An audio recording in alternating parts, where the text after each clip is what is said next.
Yesterday, a tragedy occurred in San Bernardino, and as I said in the immediate aftermath, our first order of business is to send our thoughts and prayers to the families of those who've been killed and to pray for a speedy recovery for those who were injured during this terrible attack. I had a chance to speak with Mayor Davis of San Bernardino, and I thanked law enforcement in that city for their timely and professional response. I indicated to Mayor Davis that the entire country is thinking about that community and thanked him and his office for the way that they've been able to manage an extraordinarily difficult situation with calm and clarity, and very much appreciated the coordination that's been taking place between local law enforcement and the FBI investigators. At this stage, we do not yet know why this terrible event occurred. We do know that the two individuals who were killed were equipped with weapons and appeared to have access to additional weaponry at their homes. But we don't know why they did it. We don't know at this point the extent of their plans. We do not know their motivations. And I just received a briefing from FBI Director Comey as well as Attorney General Lynch indicating the course of their investigation. At this point, this is now a FBI investigation that's been done in cooperation and consultation with local law enforcement.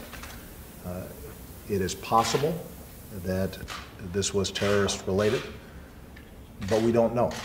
It's also possible that this was workplace related. And until the FBI has been able to conduct what are going to be a large number of interviews, until we understand the nature of the workplace relationship between the individual and his superiors, because he worked with the organization where this terrible shooting took place, until all the social media and electronic information has been exploited, we're just not going to be able to answer those questions.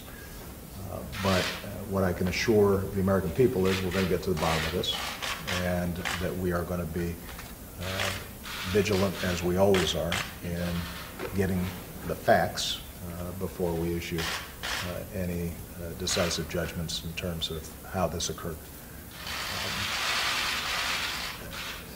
More broadly, as I said yesterday, we see the prevalence of these kinds of mass shootings in this country.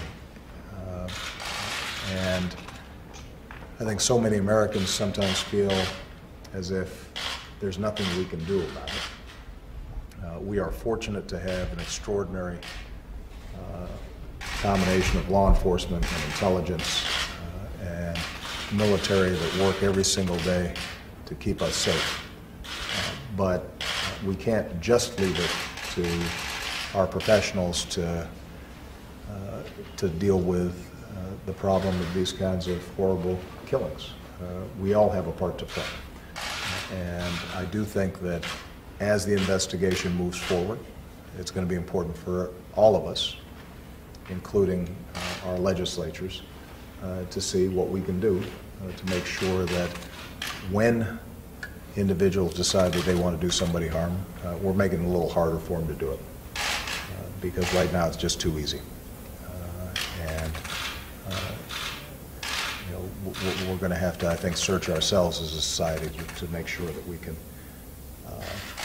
take basic steps that would make it harder, not impossible, but harder for individuals to get access to weapons. So there will be, I think, a press conference later today led by the Attorney General. Director Comey will continue to brief not only the press, but also members of Congress about the course of the investigation.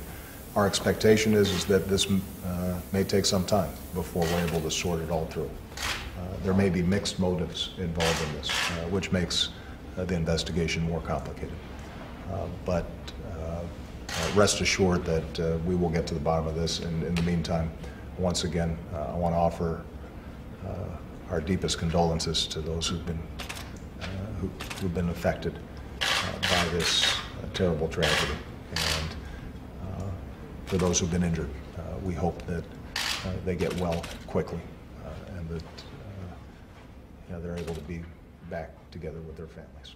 Okay. Thank you very much, everybody. Thank you, boys.